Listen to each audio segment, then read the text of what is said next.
আসসালামু আলাইকুম গাইস, আমরা এখন কমলাপুর রেল স্টেশন আছি। এটা হচ্ছে কমলাপুর রেল স্টেশন, পুরাটা কমলাপুর রেলওয়ে স্টেশন এখানে দেখতে পেলাম। আর যে ট্রেনটা দেখতে পাচ্ছেন আপনারা, এই ট্রেনটা হচ্ছে খুলনা বেনাপোল, আপনার গোপালগঞ্জ যায়, গোপালগঞ্জ হয়ে যাবে, পদ্মা সেতু দিয়ে যাবে এটা এই ট্রেনটা। আর এই ট্রেনটার ইঞ্জিনটা আমি এসে এখানে দেখতে পেলাম যে ইঞ্জিনটা ছিল সামনে। এই ইঞ্জিনটা সামনে থেকে এখন পিছনের দিকে যাচ্ছে। এই যে লোকটা দেখতে পাচ্ছেন, উনি ইঞ্জিনটাকে ঘোরানোর জন্য কাজ করছিল, তাই এখন পিছনের দিকে যাচ্ছে। দেখতে পাচ্ছেন, ঠিক এটা ঘুরায় এখান থেকে আবার আইসা এটা ছিল পিছনের বুগি। আসার সময় এটা পিছনের বুগি, যাওয়ার সময় এটা সামনের বুগি হয়ে গেছে।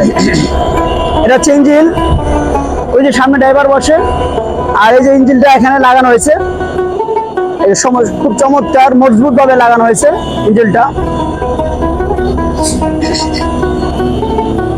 খুব চমৎকার একটা সিস্টেম। এই সিস্টেমগুলো ভালো লাগছে, আপনাদের দেখানোর উদ্দেশ্যে ভিডিওটা করলাম। আর ভালো লাগলে একটা লাইক কমেন্ট শেয়ার করবেন। ধন্যবাদ।